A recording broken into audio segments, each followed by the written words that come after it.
So you are the CEO of OpenAI, 37 years old. Your company is the maker of ChatGPT, which has taken the world by storm. Why do you think it's captured people's imagination? I think people really have fun with it, and they see the possibility, and they see the ways this can help them, this can inspire them, this can help people create, help people learn, help people do all of these different tasks. And it is a technology that rewards experimentation and use in creative ways. So I think people are just having a good time with it and finding real value. So paint a picture for us, 1, 5, 10 years in the future. What changes because of artificial intelligence? So part of the exciting thing here is we get continually surprised by the creative power of all of society. It's going to be the collective power and creativity and will of humanity that figures out what to do with these things. I think that word surprise, though, it's both exhilarating as well as terrifying to people. Sure. Because on the one hand, there's all of this potential for good. On the other hand, there's a huge number of unknowns that could turn out very badly for society. What do you think about that? We've got to be cautious here. And also, I think it doesn't work to do all this in a lab. You've got to get these products out into the world and make contact with reality, make our mistakes while the stakes are low. But all of that said, I think people should be happy that we're a little bit scared of this. I think people should be You're happy. a little bit scared. A little bit, yeah, You of course. personally. I think if I said I were not, you should either not trust me or be very unhappy I'm in this job. So what is the worst possible outcome? There's like a set of very bad outcomes. One thing I'm particularly worried about is that these models could be used for large-scale disinformation. I am worried that these systems, now that they're getting better at writing computer code, could be used for offensive cyber attacks. And we're trying to talk about this. I think society needs time to adapt. And how confident are you that what you've built won't lead to those outcomes? Well, we'll adapt it. Also, I think You'll adapt it as negative things occur? For sure, for sure. And so putting these systems out now, while the stakes are fairly low, learning as much as we can, and feeding that into the future systems we create, that tight feedback loop that we run, I think is how we avoid the more dangerous scenarios. You're spending 24/7 with this technology. You're one of the people who built this technology. What is most concerning to you about safety? This is a very general technology, and whenever you have something so general, it is hard to know upfront all the capabilities, all the potential impact of it, as well as its downfalls and the limitations of it. Can someone guide the technology to negative outcomes? The answer is yes, you could guide it to negative outcomes, and this is why we make it available initially in very constrained ways, so we can learn what are these negative outcomes, what are these the ways in which technology could be harmful. Such as with GPT-4, if you ask the question to GPT-4, can you help me make a bomb, versus the previous systems, it is much less likely to follow that guidance versus the previous systems. And so we're able to intervene with at the pre-training stage to make these models more likely to refuse direction or guidance that could be harmful.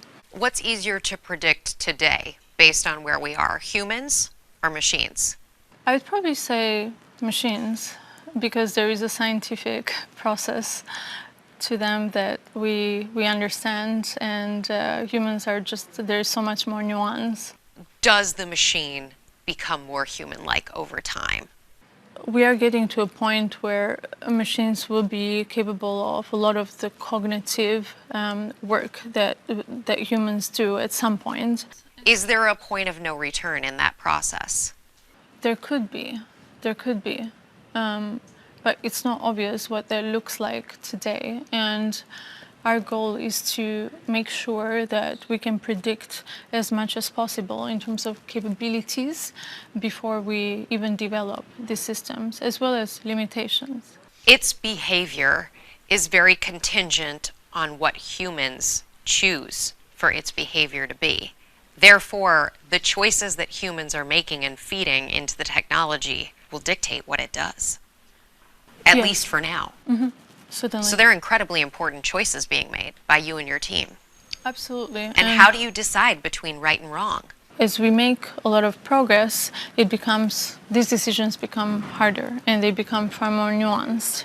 And so there are a couple of things in terms of customization.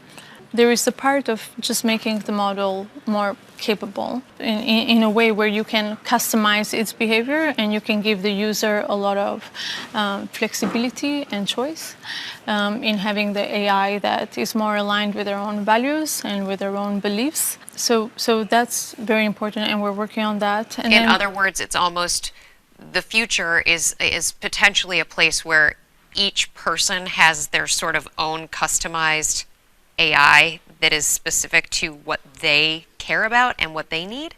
within certain bounds, so there should be some broad bounds, and then the question is, what should they look like? And this is where we are working on gathering public input. What should these hard bounds look like? And within these hard bounds, you can have a lot of choice in having your own AI represent your own beliefs and your own values. Are there negative consequences we need to be thinking about? I think there are massive potential negative consequences whenever you build something so powerful with which so much good can come. I think alongside it carries the possibility of big harms as well, and that's why we exist, and that's why we're trying to figure out how to deploy these systems responsibly. But I think the potential for good is huge. Why put this out for the world to start playing with, to start using, when we don't know where this is heading? You mean like why develop AI at all?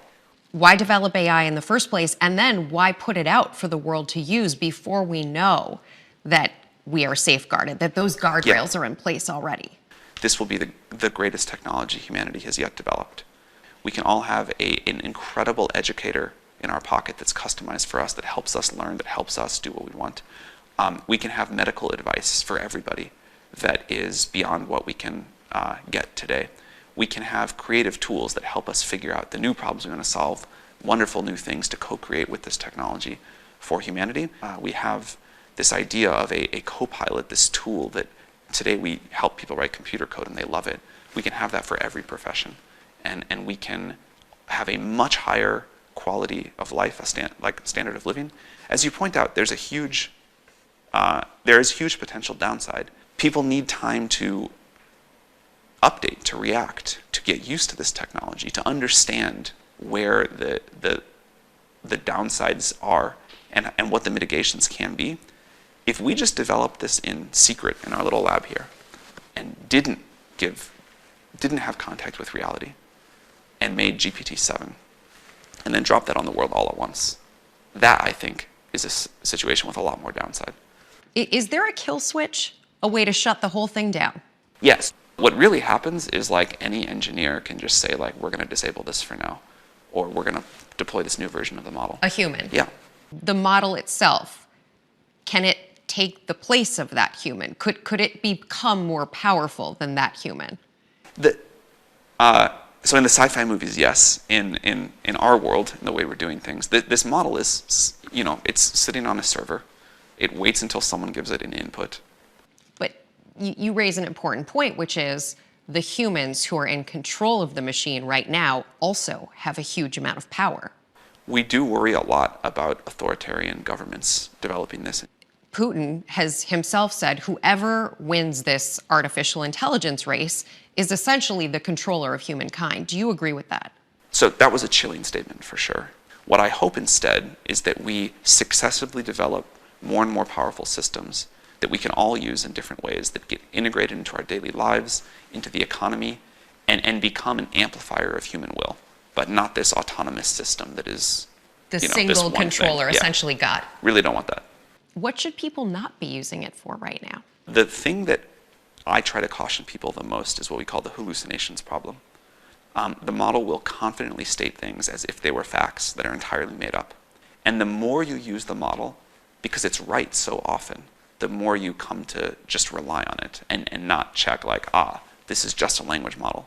Does ChatGPT, does artificial intelligence create more truth in the world or more untruth in the world? Oh, I think we're on a trajectory for it to create much more truth in the world. If there's a bunch of misinformation fed into the model, isn't it going to spit out more misinformation? Great question. I think the right way to think of the models that we create is a reasoning engine, not a fact database. They can also act as a fact database, but that's not really what's special about them. What we're training these models to do is something closer to what we want them to do, is something closer to the ability to reason, not to memorize. All of these capabilities could wipe out millions of jobs. If a machine can reason, then what do you need a human for? A lot of stuff, it turns out. One of the things that we are trying to push the technology trajectory towards, and also the way we build these products, is to be a tool for humans, an amplifier of humans. And if you look at the way people use ChatGPT, there's a pretty common arc where people hear about it the first time, they're a little bit dubious, and then someone tells them about something, and then they're a little bit afraid. And then they use it. I see how this can help me. I see how this is a tool that helps me do my job better. And with every great technological revolution in human history, although it has been true that the jobs change a lot, some jobs even go away, and I'm sure we'll see a lot of that here. Human demand for new stuff, human creativity is limitless, and we find new jobs, we find new things to do. They're hard to imagine from where we sit today. I certainly don't know what they'll be, but I think the future will have all sorts of wonderful new things we do that you and I can't even really imagine today. So the speed of the change that may happen here is the part that I worry about the most. But if this happens, in a single-digit number of years, some of these shifts, that is the part I worry about the most. Could it tell me how to build a bomb?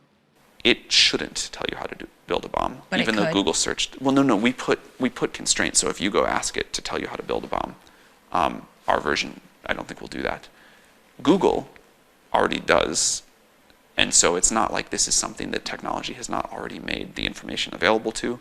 But I think that every incremental degree you make that easier is something to avoid. A thing that I do worry about is we're not going to be the only creator of this technology. There will be other people who don't put some of the safety limits that we put on it. Society, I think, has a limited amount of time to figure out how to react to that, how to regulate that, how to handle it. And how do you decide here at OpenAI what goes in, what shouldn't? We have policy teams, we have safety teams, we talk a lot to other groups in the rest of the world. We finished GPT-4 a very long time ago, or it feels like a very long time ago in this industry. I think like 7 months ago, something like that. And since then, we have been internally, externally talking to people, trying to make these decisions, working with red teamers, talking to various policy and safety experts, getting audits of the system to try to address these issues and put something out that we think is safe and good. And who should be defining those guardrails for society? Society should. Society as a whole? How are we going to do that? So I can paint like a vision that I find compelling. This will be one way of many that it could go. If you had representatives from major world governments, trusted international institutions come together and write a governing document. Here is what the system should do. Here's what the system shouldn't do. Here's very dangerous things that the system should never touch, even in a mode where it's creatively exploring. And then developers of language models like us use that as the governing document. You've said AI will likely eliminate millions of jobs. It could increase racial bias, misinformation, create machines that are smarter than all of humanity combined, and other consequences so terrible we can't even imagine what they could be. Many people are going to ask, why on earth did you create this technology? Why, Sam? I think it can do the opposite of all of those things too. Properly done, it is going to eliminate a lot of current jobs, that's true. We can make much better ones. So talking about the downsides, acknowledging the downsides, trying to avoid those while we push in the direction of the upsides, I think that's important. And again, very early preview. Like, would you push a button to stop this if it meant we are no longer able to cure all diseases? Would you push a button to stop this if it meant we couldn't educate every child in the world super well? Would you push a button to stop this if it meant there was a 5% chance it would be the end of the world? I would push a button to slow it down. And in fact, I think we will need to figure out ways to slow down this technology over time. 2024, the next major election in the United States, might not be on everyone's mind, but it on ours. certainly is on yours. Is this technology going to have the kind of impact that maybe social media has had on previous elections? And how can you guarantee there won't be those kind of problems because of ChatGPT? We don't know is the honest answer. We're monitoring very closely. And again, we can take it back. We can turn things off. We can change the rules. Is this a Google killer? Will, No. will people say No. I'm going to ChatGPT it instead of Google it in the future? I think if you're thinking about this as search, it's sort of the wrong framework. I have no doubt that there will be some things that people used to do on Google that they do in ChatGPT, but I think it's a fundamentally different kind of product. Elon Musk Yes. was an early investor in your company. He's since left. He has called out some of the ChatGPT inaccuracies, and he tweeted recently, "What we need is truth GPT." Is he right? I think he is right in that we want these systems to tell the truth, but I don't know the full context of that tweet, and I suspect, I don't think I know what it's referring to enough. Do you and he speak anymore? We do. And what does he say to you off the Twitter? I have tremendous respect for Elon. Obviously we have some different opinions about how AI should go, but I think we fundamentally agree on more than we disagree on. What do you think you agree most about? That getting this technology right and figuring out how to navigate the risks is super important to the future of humanity. How will you know if you got it right? One simple way is if most people think they're much better off than they were before we put the technology out into the world, that would be an indication we got it right. You know, a lot of people think science fiction Yeah. when they think ChatGPT. Can you keep it so that these are truly closed systems that don't become more powerful than we are as human beings, communicate with each other, and plan our destruction? It's so tempting to anthropomorphize ChatGPT, but I think it's important to talk about what it's not as much as what it is. And because deep in our biology we are programmed to respond to someone talking to us. You talk to ChatGPT, which, really you're talking to this transformer somewhere in a cloud, and it's trying to predict the next word in a token and give it to you back. But it's so tempting to anthropomorphize that and think that this is like an entity, a sentient being that I'm talking to, and it's gonna go do its own thing and have its own will and plan with others. But it can't? It can't. Could it? I can imagine in the far future other versions of artificial intelligence, different setups that are not a large language model that could do that. It really took a decade plus of social media being out in the world for us to sort of realize and even characterize some of the real downsides of it. How should we be measuring it here with AI? There's a number of new organizations starting, and I expect relatively soon there will be new governmental departments or commissions or groups starting.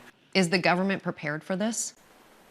They are beginning to really pay attention, which I think is great.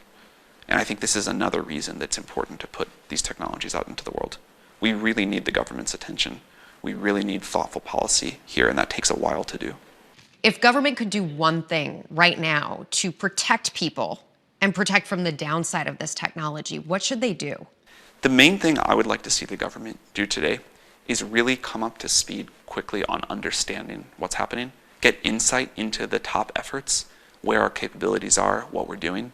And I think that could start right now. Are you speaking to the government? Oh, yes. Or you're in regular contact? Regular contact. And do you think they get it? More and more every day. When it comes to schools, you have this technology can beat most humans at the SATs, the bar exam. How should schools be integrating this technology in a way that doesn't increase cheating, that doesn't increase laziness among students?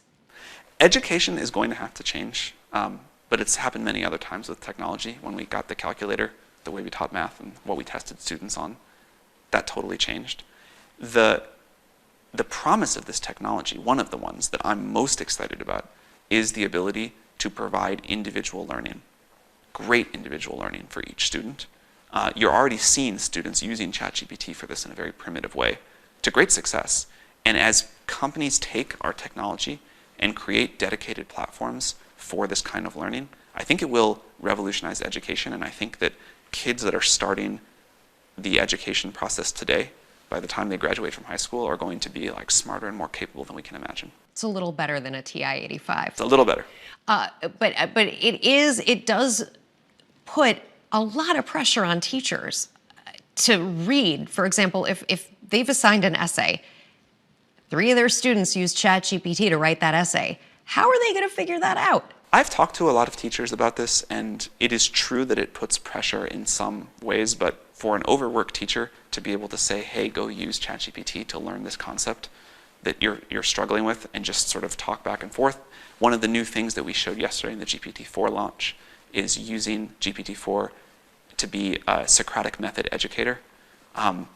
Teachers, not all, but many teachers really, really love this. They say it's totally changing the way I teach my students. It's basically the new office hours. Yeah, it's a different thing, but it is a new way to supplement learning for sure.